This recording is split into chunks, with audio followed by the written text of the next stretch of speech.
একের দাগের অঙ্কটি কি বলেছে, বার্ষিক কত হার চক্রবৃদ্ধি সুদে কোনো আসল বছরের সুদে আসলে 27/8 গুণ হবে। এখানে একটা জিনিস করবা, বছরে এখানে 3 করো, তাহলে অঙ্কটি পূর্ণ সংখ্যায় আসবে এবং স্বাভাবিক উত্তর আসবে।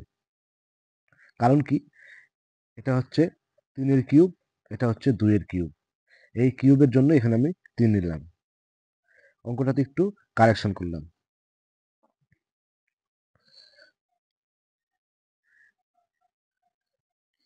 দেখো, তাহলে কি লিখবো, ধরি আসল এক্স, ধরি আসল পি ইকুয়াল টু এক্স টাকা, সময় টি ইকুয়াল টু 3, সুদে আসলে,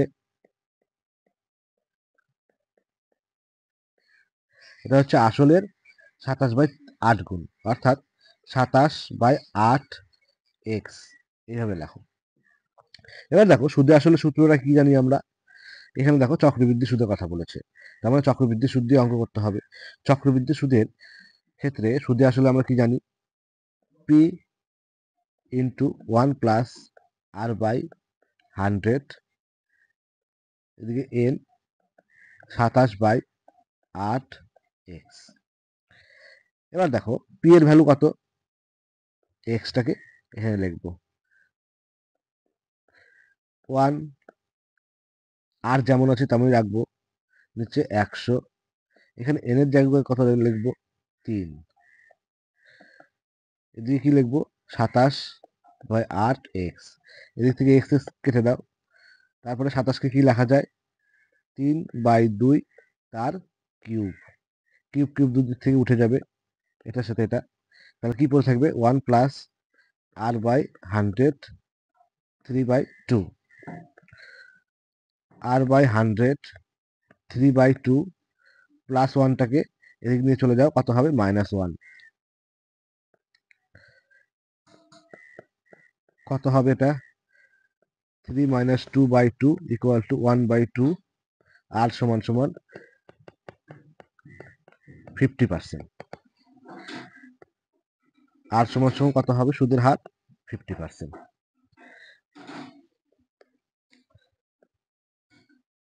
এবার দেখবো আমরা 2 এর দাগের অঙ্কটি, কি দেওয়া আছে, এ ও বি এর মূলধনের অনুপাত, লিখে নিই, এ ও বি এর মূলধনের অনুপাত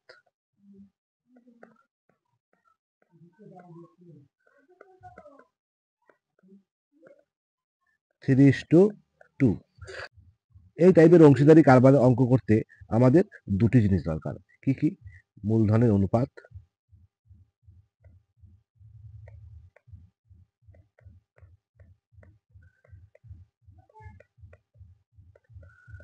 আর লাভের পরিমাণ। তাছাড়া দেখো এখানে উত্তরে কি চেয়েছে, সমগ্র লাভ, তাহলে প্রথমে ধরবো যে সমগ্র লাভের পরিমাণ এক্স, লাভের পরিমাণ এক্স, লাভের 5% দান করেছে, 5% দান করার পর লাভের পরিমাণ,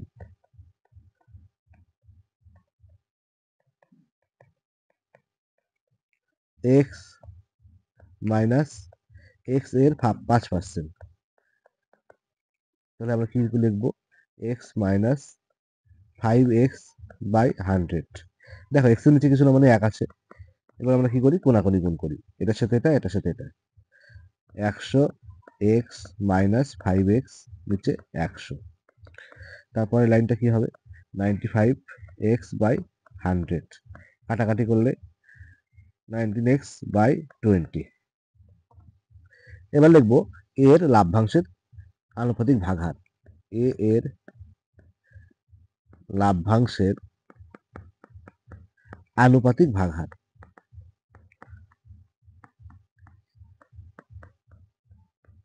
কিভাবে লিখবো? 3 আর 2 যোগ করে কত হয়? 5।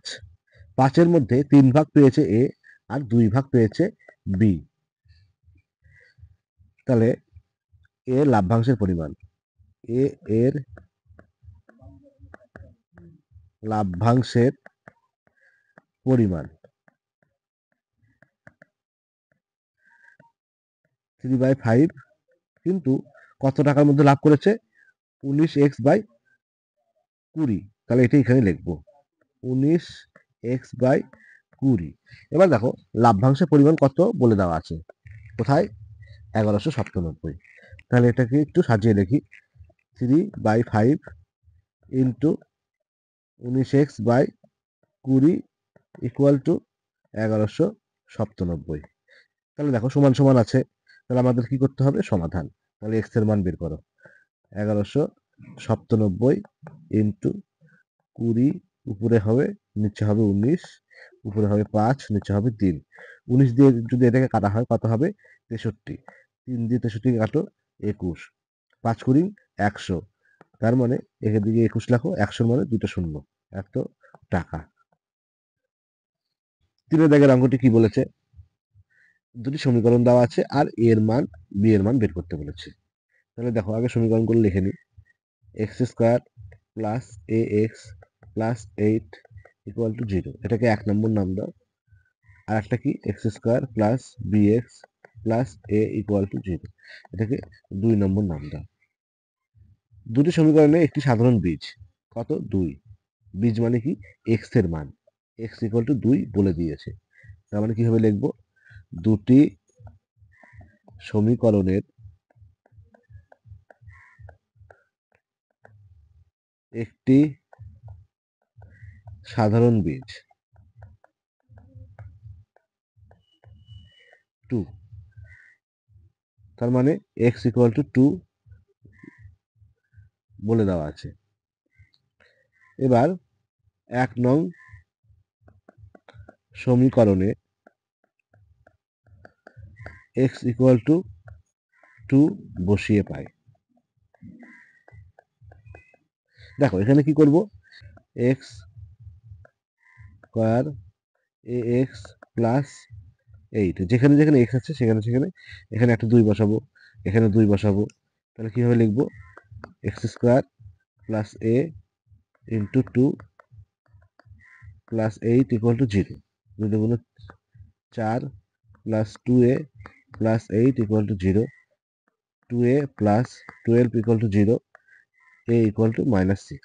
এই এর ভ্যালুটা আমরা এই ইকুয়েশনে বসিয়ে দেব।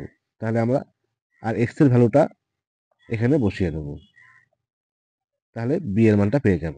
তাহলে 2 নং সমীকরণে 2 নং সমীকরণে a ইকুয়াল টু -6 এবং x ইকুয়াল টু 2 বসিয়ে পাই। তাহলে কি লিখবো? 2 স্কয়ার প্লাস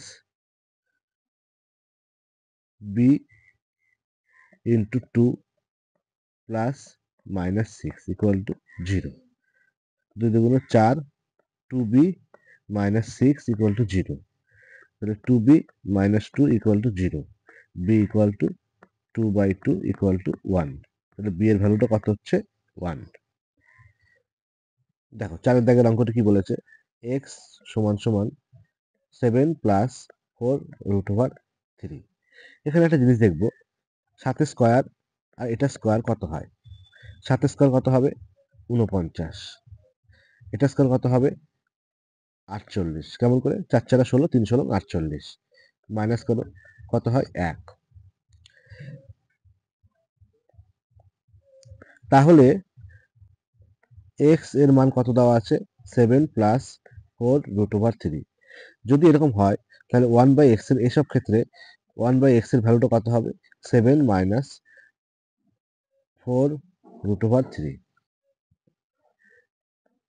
দেখো 7কে দুটোর সঙ্গে ভাঙাবো, একটা হচ্ছে 4 প্লাস 3, 4 আর 3 কত হয়? 7। এবার 4টাকে কি লেখা যায়? 2 স্কয়ার মাইনাস এদিকে সূত্র অনুযায়ী ভাঙাবো, তিনটে সংখ্যা আছে a plus b whole square সূত্র অনুযায়ী ভাঙাবো। 2√3 প্লাস তিনটাকে কি লেখা যায় √3 তার স্কয়ার।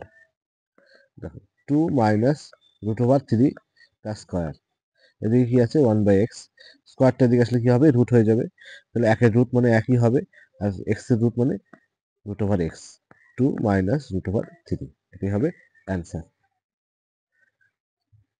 পাশের দাগের অঙ্কটি কি বলেছে, পাশের দাগের অঙ্কটি দেখি। দুটি বৃত্ত পরস্পরকে এ ও বি বিন্দুতে ছেদ করে, তার মানে এটা একটা বৃত্ত, এদিকে এটা একটা বৃত্ত, এ বিন্দু ও বি বিন্দুতে ছেদ করে। আর কি দেওয়া আছে, এ বিন্দুগামী সরলরেখাটি পি কিউ বিন্দুতে ছেদ করে, অর্থাৎ এ বিন্দুগামী সরলরেখা এটা, এটা হচ্ছে পি, এটা হচ্ছে কিউ, আর বি বিন্দুগামী সরলরেখা আর এস এ ছেদ করে, এটা হবে আর, এটা হবে এস। আর কি দেওয়া আছে, এ পি আর 80, তার মানে এ পি আর হচ্ছে 80, এটা হচ্ছে 80, আর বি আর পি হচ্ছে বি আর পি, অর্থাৎ এটা হচ্ছে 78। এবার দেখো কি চেয়েছে, এ কিউ এস, তার মানে এ কিউ এস, কিউ এস যুক্ত করো, এই কোণটা চেয়েছে, আর বি এস কিউ অর্থাৎ এই কোণটা চেয়েছে। এবার এ বি যুক্ত করলাম, এ বি যুক্ত করলে বৃত্তস্থ চতুর্ভুজ তৈরি হবে, আর বৃত্তস্থ চতুর্ভুজের বিপরীত কোণগুলি কি হয়, সম্পূরক।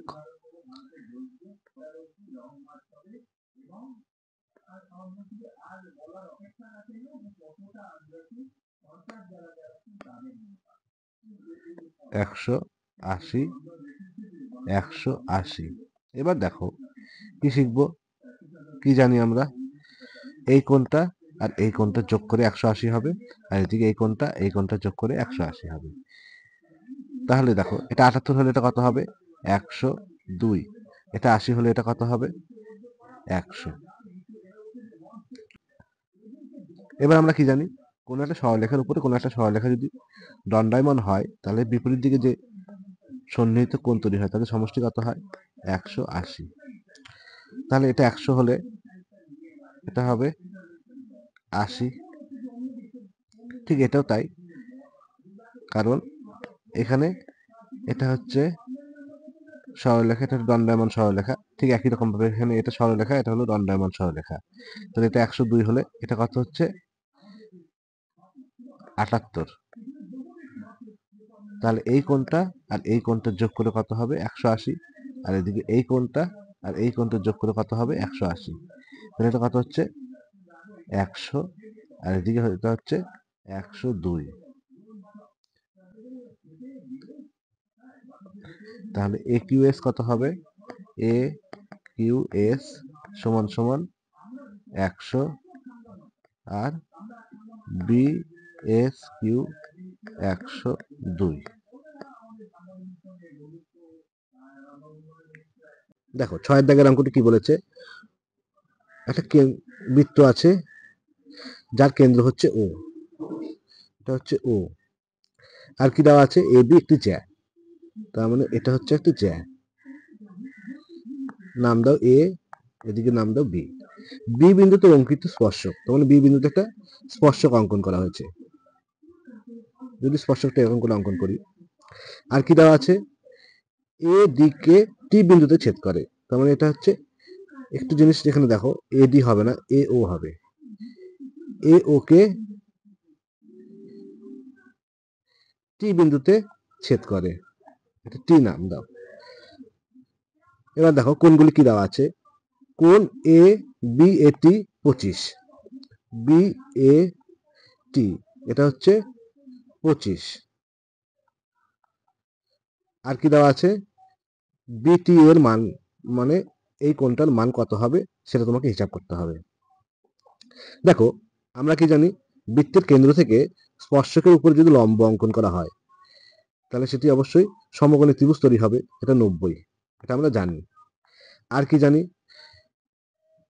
এটা একটা বৃত্তের ব্যাসার্ধ, এবার দেখো, এটি একটি ব্যাসার্ধ, এটি একটি ব্যাসার্ধ।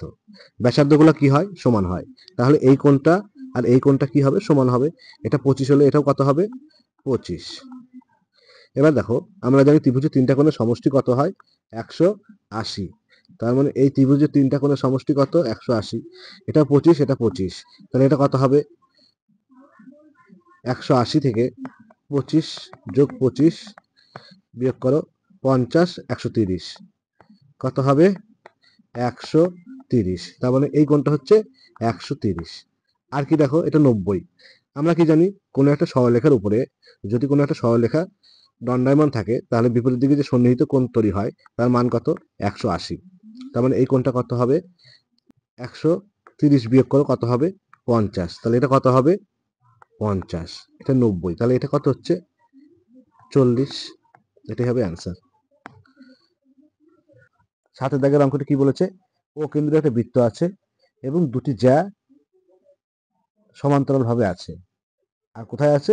বিপরীত দিকে। তার মানে কিভাবে চিত্রটা হবে? এটা ধরো কেন্দ্র ও, এদিকে একটা জ্যা আছে, এদিকে একটা জ্যা আছে। প্রথম জ্যায়ের দৈর্ঘ্য ধরো 10 সেমি, এটা 10 সেমি, এটা 24 সেমি, আর একটা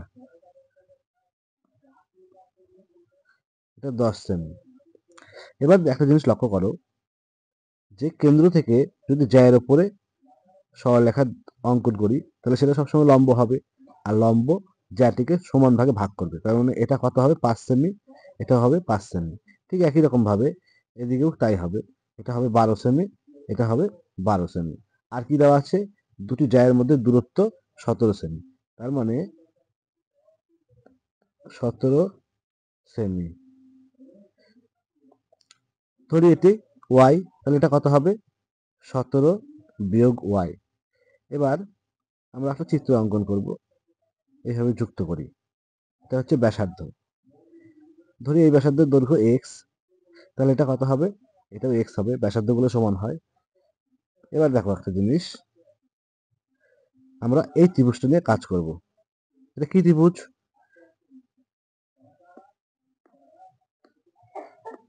এটা লম্ব সমকোণী ত্রিভুজ। ঠিক একই রকম ভাবে এটা লম্ব সমকোণী ত্রিভুজ। তার মানে এই ত্রিভুজটা থেকে কি পাবো? কি লিখতে পারবো? এক্স স্কোয়ার সমান সমান 5 স্কোয়ার প্লাস ওয়াই স্কোয়ার। ঠিক একই রকম ভাবে আমরা এই ত্রিভুজটা থেকে কি লিখতে পারবো?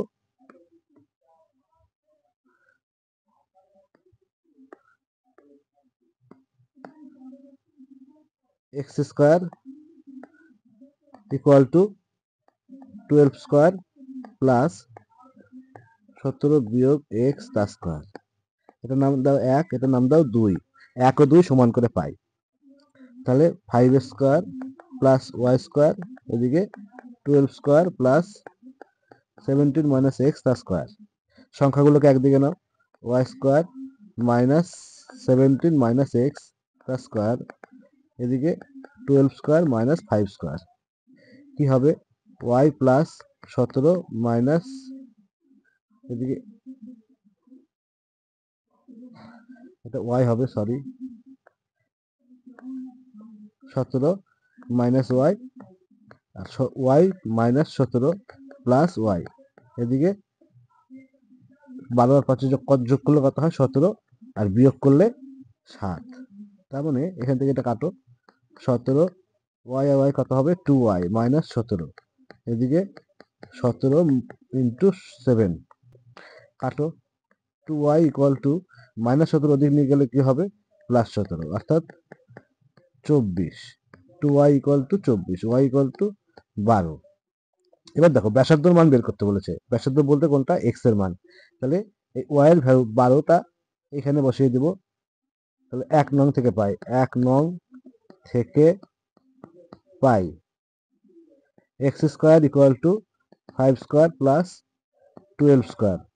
স্কোয়ারটা দিকে গেলে কি হবে? রুট হবে। 5 আর 12 কত হবে? 25, এদিকে 144, 169, এদিকে 13। তাহলে ব্যাসার্ধ কত হবে? 13 সেমি।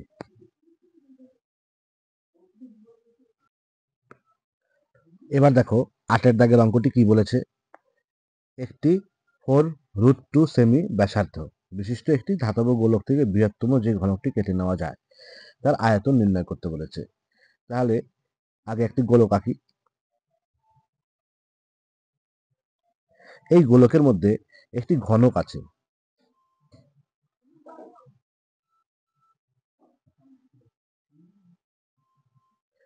তাহলে একটা জিনিস লক্ষ্য করো, যে গোলকের ব্যাসার্ধ দেওয়া আছে, এটা তো ব্যাসার্ধ, কত হবে ব্যাসার্ধ? 4√2, তার মানে এটা হচ্ছে 4√2। ঠিক একই রকম ভাবে ব্যাসার্ধগুলি তো সব সমানই হয়, তাহলে এটাও কত হবে? 4√2। তাহলে একটা জিনিস লক্ষ্য করো, ঘনকের যে কর্ণ সেটাই তো গোলকের ব্যাস। তাহলে আমরা কিভাবে লিখব? ধরি গোলকের ব্যাসার্ধ 4√2 সেমি। তাহলে ব্যাস কত হবে? ডবল হবে, 2 দিয়ে গুণ করে দাও। 4√2 সেমি সমান সমান 8√2 সেমি। আমরা জানি ঘনকের কর্ণ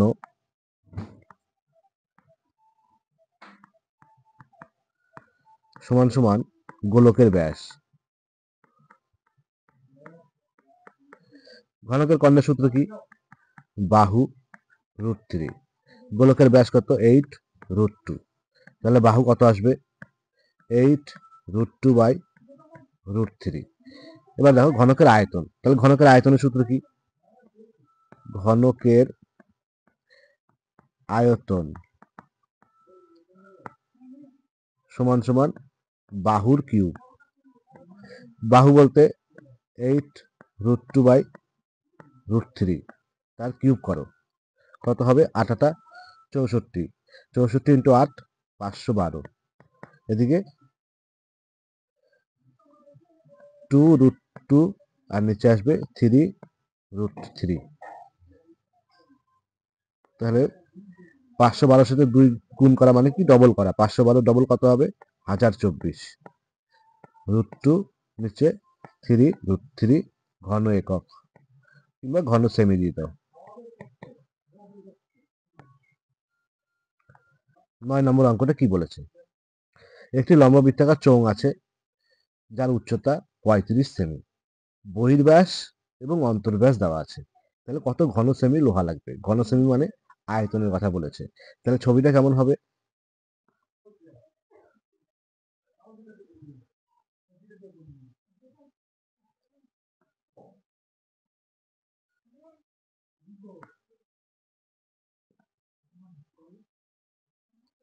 এরকম,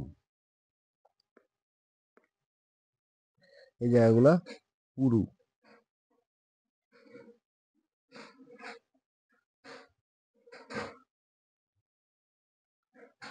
এবার দেখো এই ঘনকের ক্ষেত্রে এটা হবে অন্তর্ব্যাস 10 সেমি, আর বাইরে যেটা আছে এটা হবে বহির্ব্যাস 12 সেমি। এটা হচ্ছে 10, এটা হচ্ছে 12।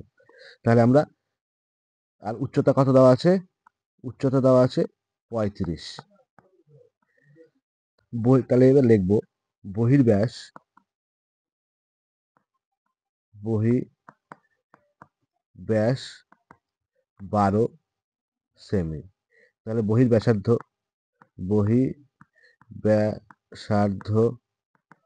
6 সেমি, অন্তর্ব্যাস 10 সেমি, অন্তর্ব্যাসার্ধ 5 সেমি। এটাকে ধরি R1, এটাকে ধরি R2। তাহলে আয়তন কত হবে? চোঙের আয়তন, চোঙের আয়তন পাই R1 square minus R2 square H। মান বসাও। পায়ের মান 22/7, আর এর মান কত? 6 6 36 বিয়োগ 5 5 25, এদিকে 35, 5 7 35, 5 36 থেকে 25 বাদ দিলে কত হয়? 1, এদিকে 1 ইন্টু 5, তাহলে গুণ করো তিনটাই, 1210 এত সেমি। অবশ্যই স্কয়ার দিয়ে দাও বর্গ সেমি। এবার দেখো 10 দাগের অঙ্কটা কি বলেছে? এ বি পূরক কোণ। তার মানে কি? এ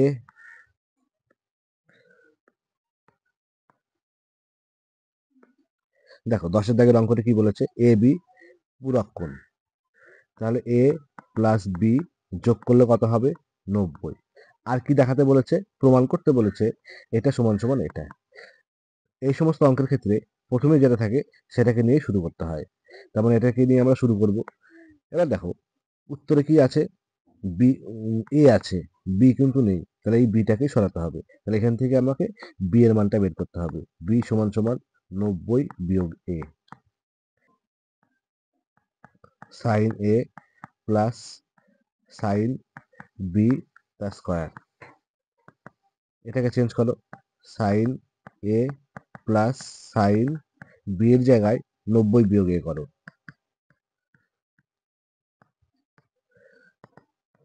সাইন এ প্লাস সাইন 90, এটা সূত্র কি? কস এ তার স্কয়ার। এবার এটাকে সূত্র অনুযায়ী ভাঙাও, সাইন এ প্লাস কস স্কয়ার এ প্লাস 2 সাইন এ কস এ। এটা সূত্র কি? সূত্র অনুযায়ী এর মান কত? 1 প্লাস 2 সাইন এ কস এ। এটাই হচ্ছে অ্যান্সার। এটা দেখাতে বলেছে, প্রমাণিত। 11 অঙ্কটি কি দেওয়া আছে? Cos A plus sec A equal to 2। তাহলে কস এ প্লাস সেকটাকে কি লেখা যায়? 1 by cos a equal to 2। নিচে কিছু মানে 1 আছে, কোনাকুনি গুণ করো, কস স্কয়ার এ প্লাস 1, নিচে কস এ ইকুয়াল টু 2, আবার কোনাকুনি গুণ করো, তাহলে কস square A plus 1 equal to 2 cos A, cos square A minus 2 cos A plus 1 equal to 0। তাহলে দেখো কি লেখা যায়?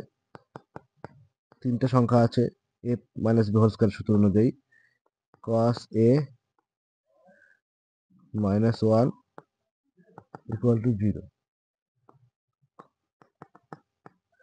কস 0, তাহলে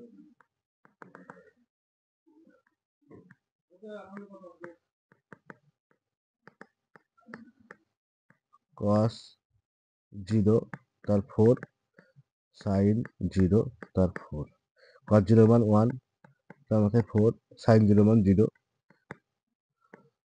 equal to 1 plus 0 equal to 1।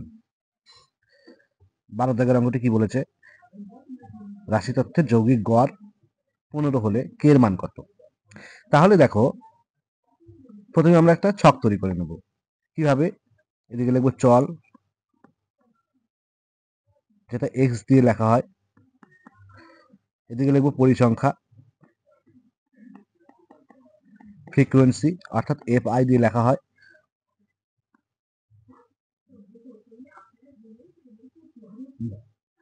একটা দুইটা তিনটা চারটা পাঁচটা, পাঁচটা খোপ তৈরি করো, তিনটা চারটা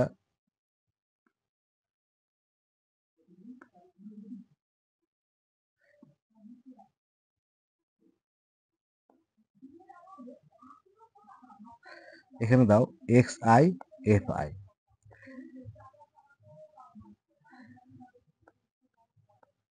এবার দেখো প্রথম চলটি কি আছে? 5, 5টাকে দিকে লেখো প্রথমে, তারপরে 10, তারপরে 15, তারপরে 20, তারপরে আছে 25।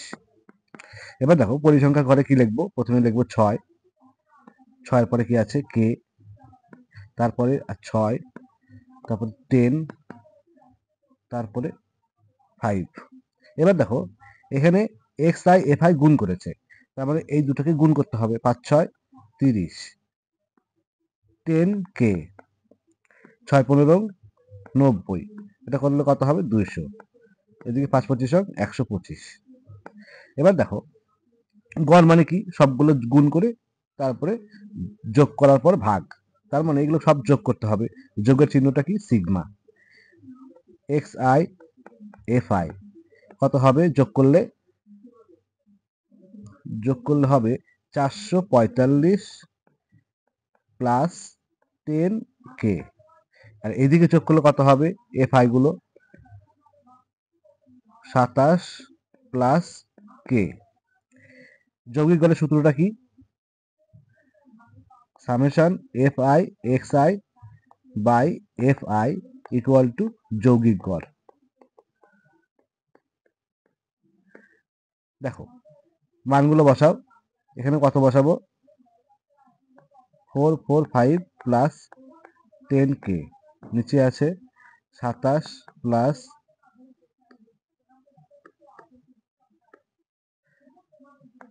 প্লাস k ইকুয়াল টু যৌগিক গড় কত দেওয়া আছে, 15, তাহলে 15 লেখো।